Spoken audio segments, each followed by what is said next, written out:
Hello guys, இன்றைக்கி நம்ம எந்தெந்த டீம் பற்றி பார்க்க போகிறோன்னா ஆர்சிபி vs டெல்லி கேபிட்டல்ஸ்.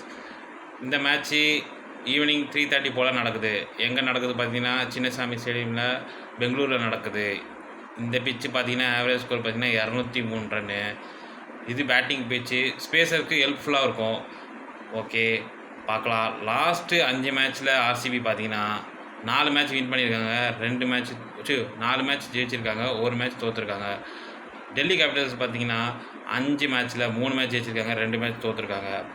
சரி வாங்க வின்னிங் பேட்டர்ஸ் நம்ம பார்த்துடலாம். ஃபஸ்ட்டு பவர் பிளே ஓவரில் 55லேருந்து 60 ரன் அடிச்சிடணும். செகண்ட் ஸ்பேஸில் பார்த்தீங்கன்னா 35 ரன், 2 விக்கெட் விழுந்தாலும் சரி பரவாயில்ல. அப்படியே ஆடி 3வது பேஸில் போகும்போது 4 விக்கெட் விழுந்தாலும் 11-14 ஓவரில் 35லேருந்து 40 ரன் தட்டிடணும். அடுத்த 6 ஓவரில் பயங்கரமாக அதிரடி ஆடி ஒரு 60 ரன் அடிக்கணும். 55லேருந்து 60 ரன் அடிச்சிடணும். இதான் வின்னிங் பேட்டர்ஸ். சரி வாங்க ஆர்சிபியோட நம்ம லைனப் நம்ம பார்த்துடலாம். யார் யார் ஆட போகிறாங்கன்னா Phil Salt, Virat Kohli, Devdutt Padikkal, Rajat Patidar, Jitesh Sharma, Tim David, Krunal Pandya, Romario Shepherd, Bhuvnesh Kumar, Josh Hazlewood, Rasikh Salam. இவங்க கீ ஃபேட்டர்ஸில் யார் பார்த்தீங்கன்னா பில்சால்ட், விராட் கோலி. ஓப்பனிங் பேர் செம்மையான வருது. விராட் கோலி சும்மாவே சொல்லவே வேண்டாம், பயங்கரமாக அதாவது சும்மா ப்ராக்டிஸ் மேட்ச் மேலே ஆடிட்டு போகிறாரு.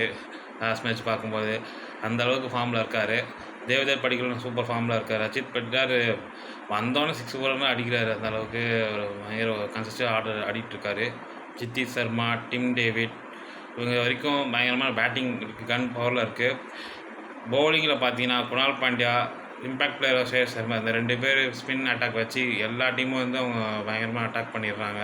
இது 2 பேரும் பவுலிங் மட்டும் ஆடுறது ரொம்ப கஷ்டப்படுறாங்க மற்ற டீம்ஸு. அதனால் அவங்க ஆர்சிபிக்கு ஒரு அட்வான்டேஜ் தான் இருக்குது 2 டீமும். ரமாரியா ஷெஃபர்ட் அவரும் பேட்டிங்கில் ஒரு அதிரடியாக ஆடக்கூடிய ஒரு சான்ஸ் இருக்குது. பவுலிங்கிலும் நல்லா போடக்கூடிய ஒரு சான்ஸ் இருக்குது. புவனேஷ் குமார் சூப்பராக போட்டார். ஹேசல்வுட் லாஸ்ட் மேட்ச் ராசிக் சலாம் வந்து சூப்பராக போட்டார். பார்க்கலாம். இது இப்போ வந்து டெல்லி கேபிட்டல்ஸோட நம்ம லைனப் பார்த்துடலாம். பிருத்வி ஷா, பத்தும் நிஷாங்கா, கேஎல் ராகுல், Sameer Rizvi, Axar Patel, David Miller, Tristan Stubbs, Lungi Ngidi, Kuldeep Yadav, Mukesh Kumar, Natarajan. இவங்க பார்த்தா பிருத்வி ஷா நாளைக்கு ஆடுறதுக்கு சான்ஸ் இருக்குது. பார்ப்போம். அவர் நல்லா பேட்டிங் ஆடக்கூடிய சான்ஸ் இருக்குது. ரொம்ப நாள் கழிச்சு ஆடப்படாரு. பார்க்கலாம் ஆடுறாரா இல்லையான்ட்டு.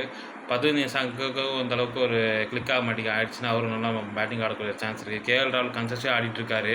அவரை பற்றி சொல்ல வேண்டிய அவசியம் இல்லை. சமீர் ரிஸ்வி சூப்பராக இந்த சீசன் ஸ்டார்ட் பண்ணார். அதுக்கப்புறம் கொஞ்சம் பிரேக் மாதிரி ஆகி போயிடுச்சு. திரும்ப ஒரு ஃபார்முக்கு வந்தால் நல்லாயிருக்கும். அக்ஷர் பட்டேல் ஒரு ஆல்ரவுண்டர் பர்ஃபார்மர், பவுலிங்கும் சரி பேட்டிங் பண்ணக்கூடிய ஒரு சான்ஸ் இருக்குது. டேவிட் மில்லர் ஒரு பயங்கரமாக ஒரு ஃபினிஷிங் பண்ணக்கூடிய ஒரு பிளேயரு. ட்ரைஸ்டன் சப்ஸும் பேட்டிங் சூப்பராக ஆடுவார். பவுலிங்கில் பார்த்தீங்கன்னா முகேஷ் குமார், நட்ராஜன், லுங்கி நிகிடி நல்லா அவங்க போடக்கூடியது. இவங்க இதில் பார்த்தீங்கன்னா கீ பிளேயர்ஸ் யார் பார்த்தீங்கன்னா ஆர்சிபிக்கு வந்து என்ன விராட் கோலி, அந்த பக்கம் டெல்லி கேபிட்டல்ஸ்னு கேஎல் ராகுல். வின்னிங் ப்ரெடிக்ஷன் பார்த்தீங்கன்னா ஆர்சிபி 60%, டெல்லி கேபிட்டல்ஸுக்கு 40% கொடுக்குறாங்க. ஸோ பார்க்கலாம், மேட்ச் விறுவிறுப்பாக இருக்கும். ஆர்சிபி தான் வின் பண்ணுறதுக்கு ஒரு சான்ஸ் இருக்குது. ஹோம் கிரவுண்ட் அட்வான்டேஜ் இருக்கனால. ஸோ என்ன வேணால் நடக்கலாம். பட் அட்வான்டேஜ் ஆர்சிபிக்கு தான் இருக்குது. ஆர்சிபி தான் வின் பண்ணுவாங்க இந்த மேட்ச்சு. ஸோ பார்க்கலாம் என்ன நடக்குதுன்னு. ஓகே, இந்த வீடியோ பிடிச்சிருந்தா லைக் பண்ணுங்கள், ஷேர் பண்ணுங்கள், கமெண்ட் பண்ணுங்கள். நெக்ஸ்ட் வீடியோவில் பார்க்கலாம். பாய்.